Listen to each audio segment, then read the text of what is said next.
मंच के साथ साझा करने के लिए। और आइए अब बात करते हैं पड़ोसी देश बांग्लादेश को लेकर, जहां बांग्लादेश नेशनलिस्ट पार्टी बीएनपी ने आगामी राष्ट्रीय चुनाव के लिए घोषणा पत्र जारी कर दिया। पार्टी अध्यक्ष तारिक रहमान ने ढाका में घोषणा पत्र जारी करते हुए कहा कि सत्ता में लौटने पर बीएनपी राष्ट्रीय संप्रभुता, सुरक्षा और नागरिकों के कल्याण को सर्वोच्च प्राथमिकता देगी। घोषणा पत्र में कहा गया कि बांग्लादेश के मित्र हो सकते हैं लेकिन कोई मास्टर नहीं होगा। पार्टी ने स्वतंत्र, आत्मसम्मानपूर्ण और राष्ट्रीय हितों पर आधारित विदेश नीति अपनाने का संकल्प दोहराया। बीएनपी ने अंतर्राष्ट्रीय कानून, समानता, पारस्परिक सम्मान के आधार पर द्विपक्षीय और बहुपक्षीय संबंध मजबूत करने और अन्य देशों के आंतरिक मामलों में हस्तक्षेप न करने की बात कही।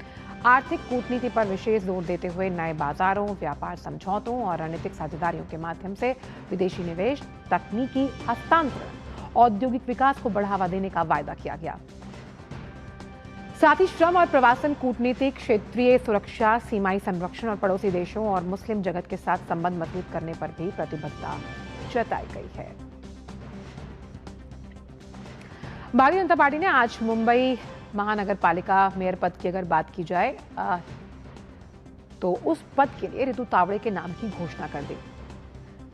और इससे पहले जो हमने खबर आपको दिखाने वाले हैं, उससे पहले आइए बांग्लादेश की खबर का रुख एक बार वापस करते हैं कि आखिरकार किस तरह की जो राजनीतिक हलचल है उस पर ज्यादा जानकारी के साथ प्रसन्नजीत इस वक्त जुड़े हुए हैं।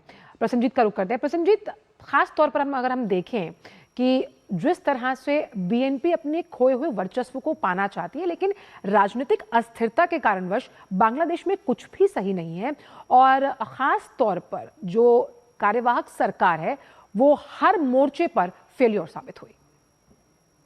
चल, सबसे पहले तो आप हमारे दर्शक समझ ले कि आज के दिन इस वक्त पूरे बांग्लादेश में फिर से डेमोक्रेसी वापस आ गया है।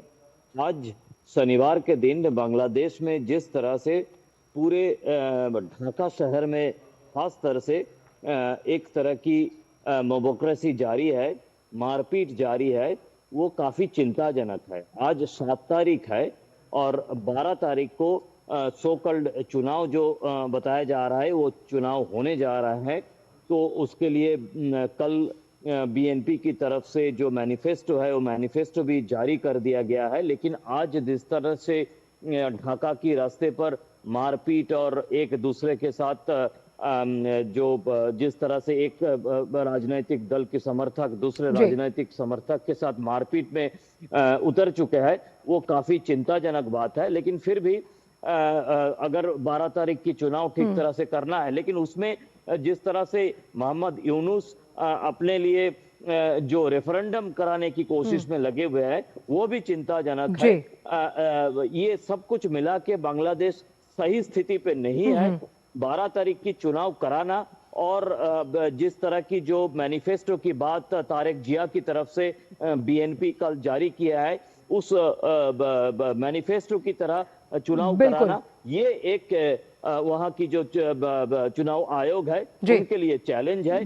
जो वहां की एजेंसियां हैं उनके लिए बिल्कुल एक निष्पक्ष और स्वतंत्र चुनाव कराना जो बांग्लादेश का चुनाव आयोग है उसके लिए कहीं ना कहीं चुनौती साबित हो रहा है। बहुत बहुत शुक्रिया प्रसन्नजीत।